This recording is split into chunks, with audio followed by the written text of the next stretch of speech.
Welcome to my channel. As a longtime pilot and flight sim enthusiast using Microsoft Flight Sim's new flight simulator, I began to see some videos like these I've recorded here on the web. And to be honest with you, I couldn't believe it was possible that a $500 box could produce this kind of video. The performance seemed pretty stunning. So I decided I better take a look at this. I wondered if this could have any value for real pilots, so I decided to bite the bullet and buy an Xbox. Now, I have no gamer experience, so this was a new thing for me. And in this video, I'm going to tell you if I think it has any merit. It certainly is stunning to look at, but let me tell you the rest of the story. Well, since we already had two simulators in our basement, my wife wasn't too excited when I converted our media room into another simulator to try out this Xbox. Let me show you the setup. We start off with the controller. Of course, it comes with the Xbox, the HOTAS One from Thrustmaster, a stick and a throttle. And those are connected to the accompanying rudder pedals. And of course, a mouse and keyboard, which works with the Xbox. There's a venerable Xbox X, Series X, and the 65-inch TV where my wife used to watch movies. Also an office chair, which we had laying around. So let's take a quick look at each of the components of my system and give you an idea about what they cost. Starting off with, of course, the Xbox, which you're going to need if you're going to run the simulator. I opted for the more powerful Xbox X Series, which runs about $500 a list. Of course, right now the supply is limited, so you might pay up to $1,000. I found I could buy the unit with a 2-year prepaid Game Pass subscription for about that same price, so that's the option I took. So I have to tell you, I'm pretty much amazed at the performance of this little box. The graphic quality is very good, not really perceptibly different than with my desktop computer. And not only that, but I perceive very little stuttering or pauses or anything else. Micro stutters, it's quite amazing. Now, there's also an Xbox S you can see on the right here, and that's only about $300, and I think that's more readily available. It's not being scalped quite as much because of the supply chain. It's just not in as good a demand. I can't vouch for the performance on that unit, but some of the videos I've seen, it looks pretty good. So all in all, I'm very impressed that this unit can run a flight simulator so well. Now, just a few words on the included in the controller that comes with the Xbox. Now, I'm an old fart, and I didn't play video games when I was younger. I think about college is when Pong came along. So that gives you some idea. And I've never really used the controller. And at first, I found it quite daunting trying to figure out how to maneuver on the screen using these buttons. So many buttons to choose from and very little documentation. I had to watch YouTube videos to try to sort out how to move the cursor around and select things. For example, I had no idea A was pretty much the enter button, or the select button. But it's slowly but surely I'm figuring it out. I think for younger people, anyone under the age of 50 probably has played with this type of ubiquitous controller, and this is quite easy and no problem to use. But for some of us a little bit older, it may be a challenge, and I found that a little bit difficult. The good news is once you get into Microsoft Flight Simulator, you can use a mouse and keyboard, and it works just like the desktop version. So very usable. And I'm sure if you're good with the controller, you can do everything with the controller. But at first, I found that a bit difficult. For gamers, it would be absolutely no problem.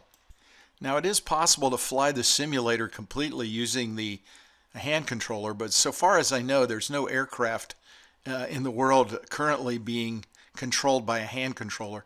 So as a pilot, it really didn't interest me at all to try to use that to control the sim, which meant I had to find a stick throttle and rudders. There's not a lot to pick from right now from among the offerings. The Thrustmaster products are the only ones that I could find that are currently operating. And I did get involved with the HOTAS One, as you see here. Has a throttle and stick in the rudder, and it's a unit that can be separated into two pieces stick and the throttle, and has some shortcomings, but it was the only game in town, so I did purchase that, and it cost about $90 for the stick and throttle. The rudder pedals run about 130 to 150, and I think you can pick the whole unit up. They call it a full flight, I think, system, and it has both parts combined, and it runs in about the 210 to 230 range right now. Again, this stuff is in demand. All the gaming stuff for flight simulators since Microsoft Flight Simulator launched has been in great demand.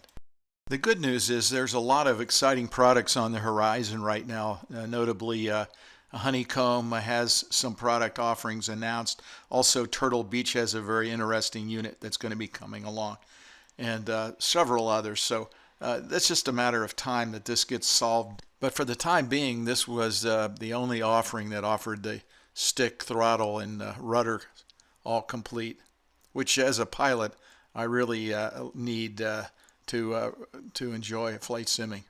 So this control system did have some limitations, as you might expect for such a budget system. My main complaint was the throttle had very little resistance. It had a D10 in the middle, but it had very little resistance. It kind of flopped back and forth pretty much with almost no force.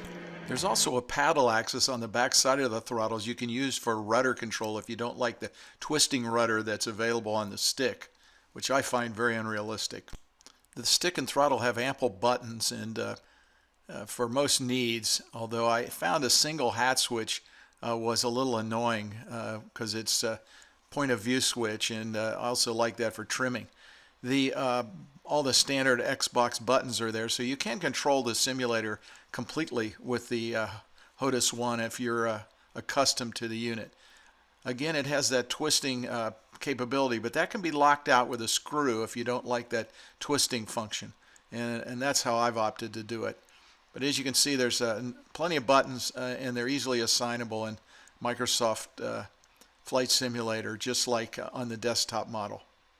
On the back, there's a switch to select for PC or Xbox, and also a modular connection for the rudders to be connected. Now underneath the unit there's an Allen wrench to separate the two halves. There's also a large knob to adjust the tension, and you can see a storage area for the wires underneath for the excess wires when it's separated. Once disconnected, the two units separate along this crease here and look about like this. Unfortunately, the shape of the throttle and stick pretty much limit you to a right-handed stick and a left-handed throttle. So sorry, Airbus captains. So although I'd only rate the HOTAS One unit as adequate with some weaknesses, especially that throttle, I was pretty much impressed by the Thrustmaster cheap TFRP rudder pedals. They're made of plastic, but the metal rails they slide on are quite smooth, so they had a pretty good action. The one downside is they were pretty narrow, unusually narrow, so the feet are close together. Also, they're set up so that you can remove that little ledge at the bottom of the pedal. And you can set your feet in two ways. One with the pedals, with the heel on the cup, and one with the ball of your foot on that bar in the middle. Now I favored position 2 with the heel on the floor without the little catches, but unfortunately with that case I had trouble getting my feet up and ankles rotating enough to get full extension on the toe brakes. So that is a small limitation that made me lean back towards option number 1. I think my biggest disappointment with the TFRP rudder pedals was the fact that they need to be connected either to the Xbox unit via the modular connector in the back, or used on a PC using a dongle that's available to connect it to the PC. But it's impossible to use the dongle to connect the rudder pedals directly to the Xbox. should you want to use them alone or with competitors, stick or yoke. Definitely something that Thrustmaster needs to look at, trying to figure some way to support that on Xbox as a standalone product.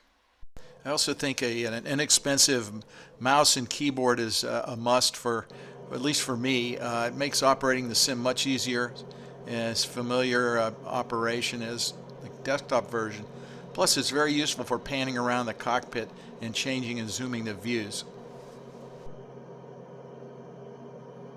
I also had this little macro keyboard that I got to use actually in VR on Microsoft Flight Simulator, figuring that the 4 buttons would be easy to find. But I found that can be useful too. In fact, I might consider one with more buttons because it gives you some additional controls for things like, say, the autopilot that might be more user-friendly than trying to use the controller. So let me sum up my thoughts concerning using Xbox for real-life pilots or serious flight simmers after my limited experience. On the negative side, a few things come to mind. First of all, the use of the Xbox controller and gaming interface to enter the sim is a bit annoying and a bit unrealistic. However, if you're a gamer or if you think you'll have an interest in gaming, it actually could be a positive. But for me, it kind of detracts from the seriousness of what I'm trying to accomplish. I might change my mind on that after I have a chance to explore some of the other available games. Also, as I said earlier, there's currently a shortage of good quality basic flight controls to be used with Xbox. Although hopefully that'll improve soon, it limits what you can do in the way of serious simming or flight training. And along the same line, there's a lot of add-ons that simmers like to use for training, like products from Real Sim Gear or Air Manager or other products out there that are great for building a cockpit that's realistic, but those are not currently available for Xbox, and it's uncertain if they will be in the future. And finally, one of my favorite ways to sim is in VR, and it's a great platform with Microsoft Flight Sim for that.